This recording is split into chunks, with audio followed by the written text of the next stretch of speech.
All my career in advertising, I have been the youngest person in the room. The youngest intern, the youngest manager, the youngest CEO. 10 years ago, I just turned 54, and I looked around the room to my horror and shock. Overnight, I'd become the oldest person in the room. And it was this guy, Viral Sassoon, that gave me the secret to staying relevant, wanted, thriving, engaged in a young person's industry when he said to me, Chris, the only place where success comes before work is in the dictionary. Now, Vidal was not asking me to work harder. He was asking me to work on myself as a project harder than I work on my job so that I can stay ahead of change. My first day as a professional, January 1984, I used a typewriter. 6 months in, Bill from Bridgestone Tires called me and said, Chris, will you fax that to me? I remember I replied, Bill, what the fuck is a fax? Ha, ha, ha. Now, if you to retire when you're 65, how many more years have you got to go? I saw the numbers, most of you 20 or more, 30, 40 years to go.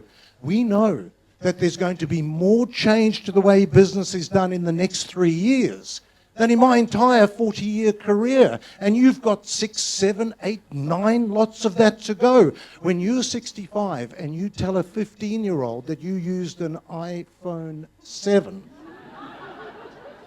they're going to say, no. What was it like? You have to carry it around with you. You have to use your finger. Come on, I want my mates to take a photograph with you. My point is, what got you here won't get you there.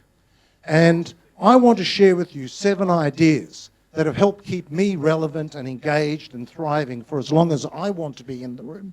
And I hope 1 or 2 of those ideas resonate with you.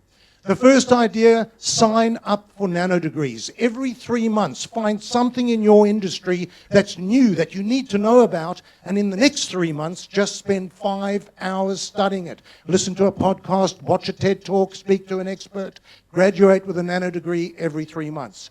Networking is not about cocktail parties. It's about extending your footprint of influence. Connect with people. Try to meet 1 new person every week, 40 weeks of the year. Number 3, relationships. If you can develop relationships, anything is possible. You don't make friends in a crisis. You have to have built goodwill equity with people before you have a problem. So build relationships and add value to people, and when you have a problem, you'll be surrounded with love.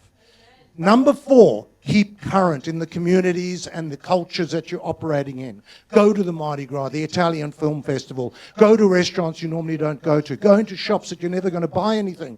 I like to, every time I fly, I look at all those magazines and I select 2 on topics I've got currently no interest in. I flew to Melbourne last week, Tattoos Are Us, Weddings Weekly, and I read them with a passion all the way to Melbourne, kept up to date. Number 5, energy. Leaders are dealers in hope. Every meeting you go to, be the person that brings hope and optimism. Be the yes we can person. When people leave you, let their hearts be lighter, let there be a spring in their step.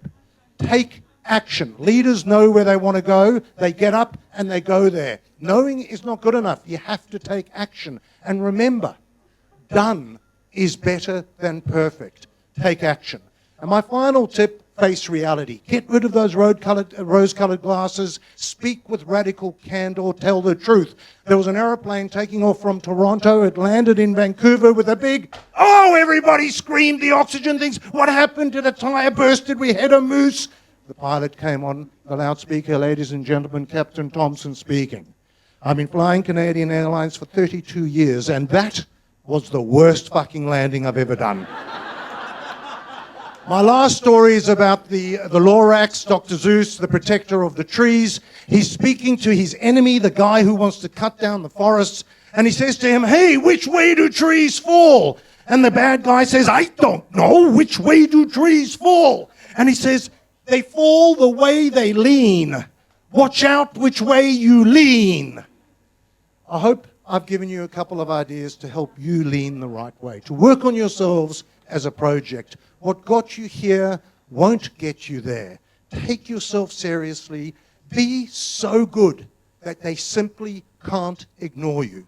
And if you do this, then you too one day can be if you want to be the oldest person in the room. Thank you.